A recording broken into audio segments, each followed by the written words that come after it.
अभिवादन बंधुओं। मैं कृष्ण कुमार और मेरा विचार क्षेत्र परिवहन तथा पर्यावरण। कल्पना कीजिए एक स्थिति की जिसमें आपके घर के सामने सड़क बन रही है और पीडब्ल्यूडी वाले सड़क के खर्चे का हिसाब मोहल्ले वालों को देते हैं कि ये इस सड़क के निर्माण का खर्चा है, जाकर जमा कर दीजिए। आप आश्चर्यचकित हैं कि भाई हम क्यों दें, हम टैक्स देते हैं, सरकारी खर्चे से बनाओ इसे। और दूसरे, सड़क का लाभ केवल हम ही थोड़ा उठाएंगे, वो लोग जो यहाँ नहीं रहते और यहाँ से होकर गुजरेंगे, उन्हें भी तो इसका लाभ मिलेगा। तो खर्चा केवल हमारे ऊपर ही क्यों? और बात पूरी तरह से सही है, क्योंकि किसी भी लोकतांत्रिक कल्याणकारी अर्थव्यवस्था का एक सीधा, सरल और स्पष्ट सा सिद्धांत है कि लोक कल्याण एवं सार्वजनिक सुविधाओं के कार्य बिना किसी लाभ की अपेक्षा करे लोक धन अर्थात पब्लिक फंड से किए जाते हैं। Public welfare by public fund only. Public fund यानी सार्वजनिक धन, अर्थात आपके टैक्स का वो पैसा जो सरकार के पास जमा है। स्वतंत्र भारत के 78 वर्ष के इतिहास में गहराई से दृष्टि डालने पर केवल एक ही बार ऐसा हुआ है कि सार्वजनिक कल्याण की किसी नीति को लागू करने के लिए पब्लिक फंड के स्थान पर लोगों के निजी धन या पर्सनल मनी का उपयोग हुआ है।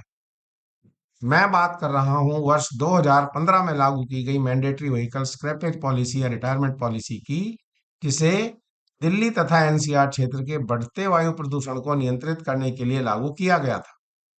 विश्लेषण करते हैं आज इस तथ्य का कि इस नीति के कारण मुख्य आर्थिक बोझ किस पर पड़ा।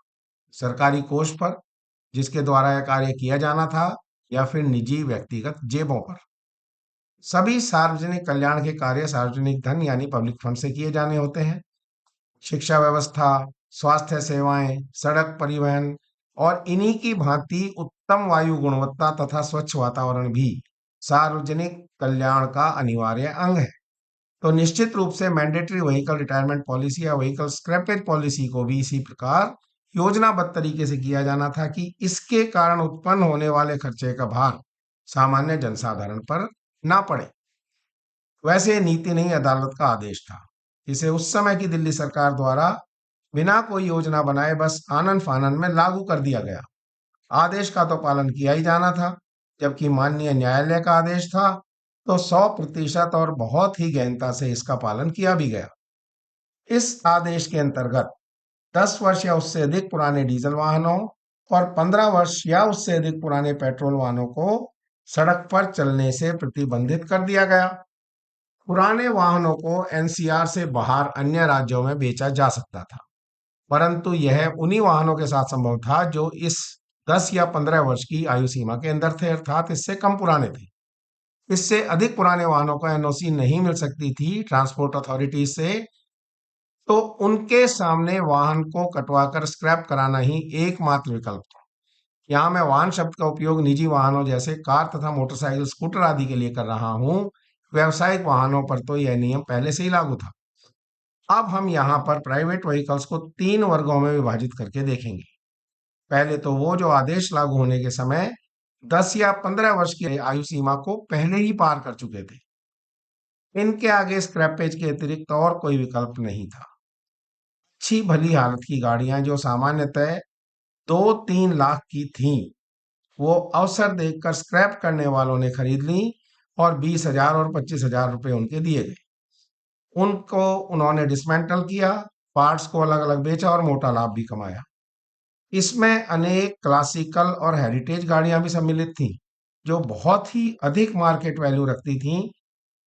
ऐसी अनेक गाड़ियों को तो मालिकों द्वारा भविष्य में कुछ अच्छे की आशा करते हुए स्थायी रूप से खड़ा कर लिया गया, परंतु चलाई नहीं जा सकी। परंतु फिर भी एक बहुत बड़ा अनमोल सा स्टॉक, सुंदर सा स्टॉक स्क्रैप हो गया, क्योंकि हर मालिक के पास खड़े करने का स्थान नहीं था और बाहर खड़ी करने का, पब्लिक प्लेस पर खड़ी करने का अर्थ था कि उसको इंपाउंड करके स्क्रैपेज के लिए भेज दिया जाता। मालिकों का घाटा यहाँ पर बहुत अधिक से बहुत ही अधिक की श्रेणी में आता है। दूसरे वर्ग में अब उन्हें रखेंगे जिनके वाहनों की आयु सीमा समाप्ति के निकट थी, अर्थात 10 या 15 वर्ष पूरे होने ही वाले थे। इन गाड़ियों की डिस्ट्रेस सेल हुई, अर्थात आनन फानन में बिक्री हुई। इन पर स्क्रैप डीलर्स के बजाय सेकंड हैंड कार डीलर्स ने अवसर तलाशा और दिल्ली से बहुत सस्ते दामों में गाड़ियां खरीदकर देश के अन्य भागों में बेचकर अच्छा खासा लाभ कमाया। लगभग नई जैसी और ना के बराबर चली हुई गाड़ियां जो सामान्यतः 8-10 लाख में बिक सकती थीं, यहाँ 2-3 लाख के बीच में बेच दी गईं, क्योंकि वाहन स्वामी देख रहे थे कि अब यदि नहीं बेचा तो वही 25,000 मिलेंगे, यदि एक बार आयु सीमा समाप्त हो गई तो। यह घाटा अधिक से बहुत अधिक की श्रेणी में आएगा। अब आते हैं तीसरे वर्ग पर। यह निजी वाहनों की वो श्रेणी है जिनके रिटायर होने में थोड़ा समय था। तो यहाँ डिस्ट्रेस सेल वाली बात नहीं थी। लगभग 2-3 वर्षों का समय जिनके पास था उनकी यहाँ पर बात हो रही है। अब ये लोग जहां अपनी गाड़ी के लिए एक अच्छी कीमत का ग्राहक तलाश रहे थे ताकि मौका मिलते ही गाड़ी को बेच दें, ऊपर से इस प्रकार के वर्ग के वाहन मालिकों ने अपनी गाड़ी का अधिक से अधिक प्रयोग करना शुरू कर दिया। पहले जो गाड़ी घर में खड़ी रहती थी और केवल आवश्यकता पर ही चलाई जाती थी, उसे अब इस रूप में देखा जाने लगा कि अरे, इसके तो केवल 2-3 वर्ष ही रह गए और हमने तो इस बस इसको 30-35 हजार किलोमीटर ही चलाया है, गाड़ी की कीमत तो वसूल हुई ही नहीं। तो वह गाड़ी जो घर में एक आकस्मिक आवश्यकता का एक साधन था, अब एक नित्य प्रयोग की वस्तु बन गई। उसकी कीमत वसूलने के चक्कर में परिवार का व्यवहार ही बदल गया। अब हर कहीं इसी कार का प्रयोग होने लगा और कार कल्चर को बढ़ावा मिला। पर्यावरण और कंजेशन की दृष्टि से यह मैंडेटरी व्हीकल रिटायरमेंट पॉलिसी का सबसे खतरनाक परिणाम। एक बार जो आदत बन जाती है, बदलती नहीं है। कार रिटायरमेंट पॉलिसी से परिवार की पैदल चलने, साइकिल चलाने, बस मेट्रो में जाने का व्यवहार पूरी तरह बदलकर कार ड्राइविंग पर आ गया। पुरानी वह कार तो अपना समय पूरा होने पर बिक गई, परंतु नई कार आने पर भी जो आदत बन गई थी वह बदल नहीं पाई। आपने आस पड़ोस में ऑब्जर्व करके देखा हो तो पाएंगे कि कितने ही ऐसे लोग हैं जो केवल कार से ही चलते हैं, पैदल चलना भी छोड़कर आसपास जाने के लिए भी कार ही उठा लेते हैं। आप यहाँ पर देखें, कहीं आप भी तो इसी श्रेणी में नहीं आते हैं। रही मूल्य की बात, तो इनकी गाड़ियां भी सामान्य से लगभग 20% कम मूल्य पर ही बिकी।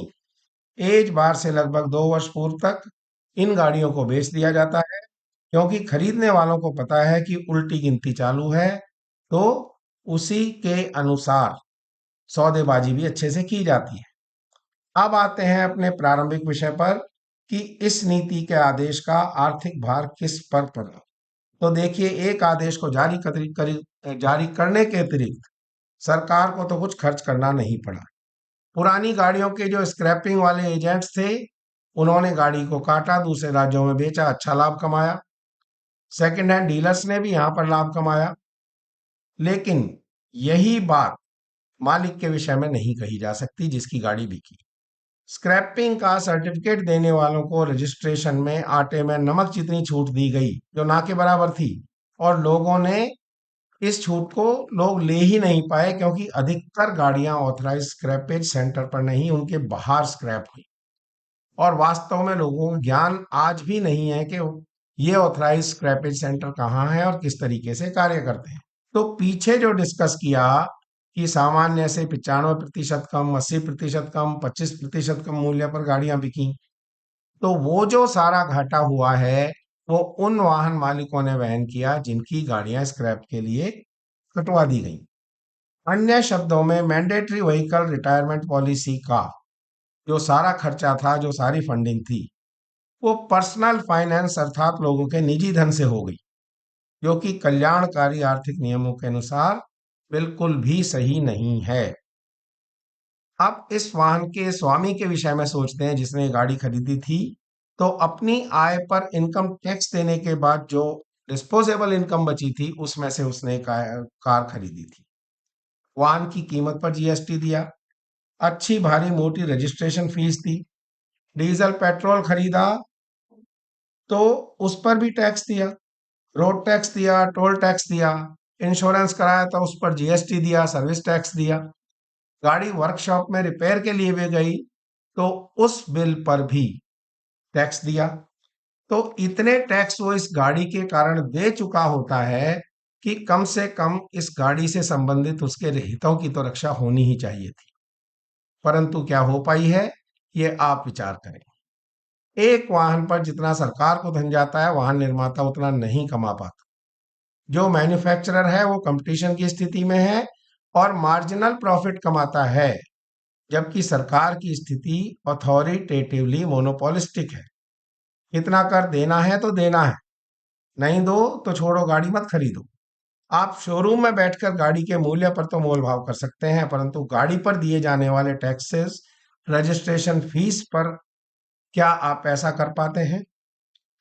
और फिर आप स्वयं ये निर्धारण करें कि इस योजना में या इस नीति के अंतर्गत आर्थिक बोझ किस पर पड़ा। मैं निष्कर्ष नहीं दे रहा हूं, लेकिन आपके कमेंट्स में आपके उत्तर की प्रतीक्षा अवश्य कर रहा हूं। बहुत बहुत धन्यवाद।